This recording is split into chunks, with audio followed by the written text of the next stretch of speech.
If you've been involved with the haunter community to any extent within the last 3 years, it is not a secret at all that the resale and even the retail market for Halloween props has crashed as hard as the NASDAQ. There's been a lot of leading reasons to this, so we'll be getting into some of these as well as some of my personal opinions today. I present to you the downfall of the Halloween animatronic market. On camera, a Florida man steals a 12-foot skeleton right out of someone's... Hello everybody, Joe being videos on Gemmy Animatronics, and here I am. Okay, so here we are driving home with Mr. Skeleton. That's him in the back there. He's awesome. He's enormous. He barely fits in my truck, and I drive. Sometime during the mid-2010s, the Gemmy Master Animatronics channel will be started. I don't even have to introduce this channel, as most of you know what it is, but for those who don't, it's an informative channel composed of several Gemmy and Halloween animatronic collectors. On this channel, you'll see repair videos, unboxings, and even more. Member controversies aside, I genuinely really do enjoy this channel, and without a doubt, this is probably the most impactful and revolutionary channel in the horror community. As dumb as that sounds, it really impacted collecting today, people's knowledge of repairs and more. I'm sure if we didn't have GMA, we wouldn't have Skull Crane, we wouldn't have essentially most prop repair services, we wouldn't really have a lot. But with all good things something brings, there always has to be a few bad things. So taking a look at worth point selling data from the beginning of the mid-2010s, you'll see all of these are somewhat decently priced aligned with demand. Then today, looking up these yields completely different results. These props that we saw for fair prices back then have completely flipped into absolutely horrible ticketed turmoil. Mass-produced Halloween decorations almost going for quadruple digits, somebody's monthly rent. But have you noticed something? A lot of these props just kept rising after the creation of Gemmy Master Animatronics. People trying to sell these items looked them up and saw they had a great deal of people hollering over them and decided to capitalize off that. Obviously, a lot of these licensed items did go for 300 to 400 USD before, but we've never seen it this bad until GMA's rise. But that was not the final straw for the licensed characters.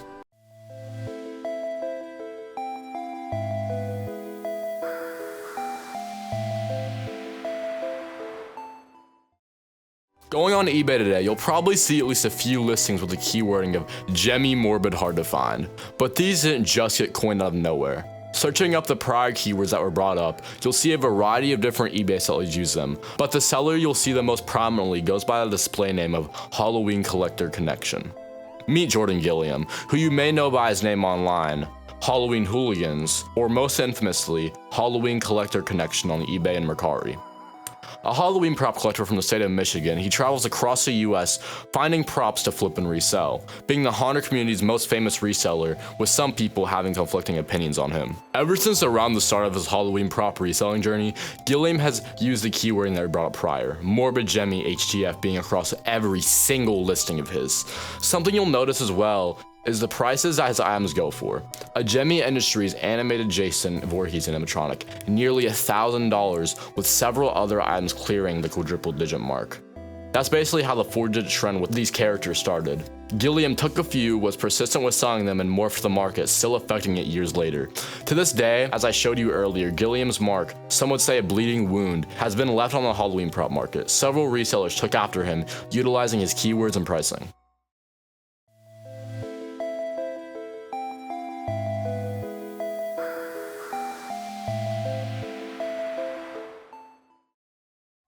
In the designing period for the 2020 Halloween season, Home Depot's decorative holiday department was coming up with animatronics and decoration designs to sell at the hardware store that following holiday season.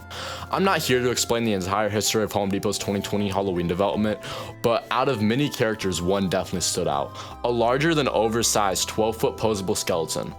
Obviously, the idea of posable plastic skeletons has been around for years and is a staple traditional Halloween decoration, but it has never been ramped up to this size prior to Home Depot's decoration. His actual release would be mostly quiet, not getting that much traction outside of the then still decently small horror community in July of 2020.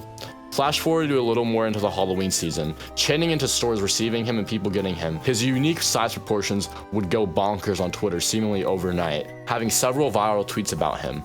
This same would eventually go to YouTube, Facebook, and many more social platforms.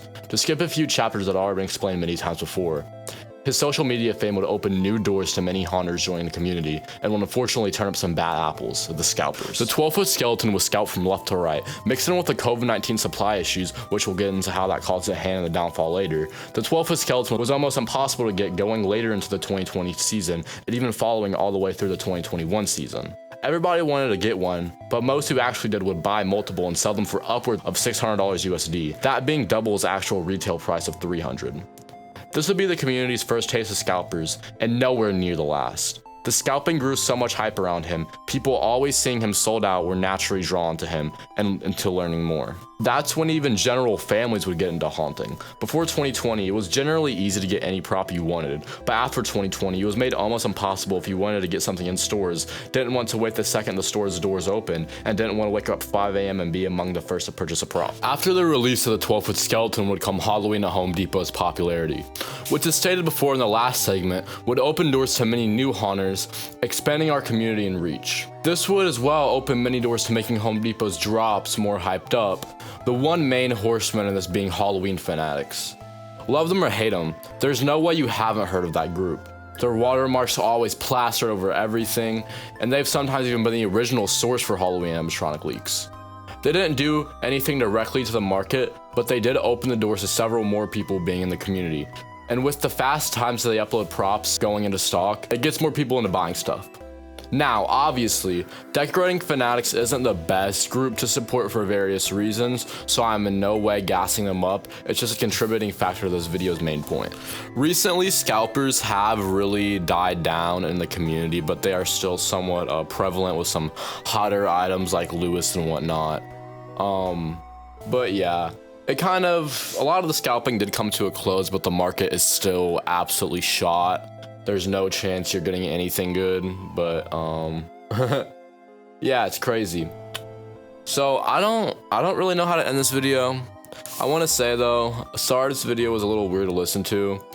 I'm still trying to get better at reading off scripts. Like whenever I read off a script, it comes out very unnatural. And it doesn't really sound the best. It sounds very geeky. It sounds very hard to listen to, very hard on the ears. It's like, normally I'll sound like this, right? And then like on a script, it's like, hey guys, you know, this video is awesome. But yeah, sorry for the long delay. I don't think I've uploaded a genuine video like this in probably over a year at this point, which is kind of sad, but this Halloween season, I'm trying to make a comeback. I'm trying to, you know, step my foot out there a little bit more. So yeah. Also, if you aren't already, please drop a sub. It's free. It would help a lot. I'm trying to get to 1,000 subscribers by the end of this year. We're halfway to 800 right now. So yeah. All right, everybody. Sorry for the long yap fest. This has been WillowLovesHalloween. Check out my music. I dropped 2 new songs in May. I got an album coming out soon. Got a new one. All right, everyone. This has been WillowLovesHalloween. I appreciate every single one of you for watching. Have a good one. Goodbye.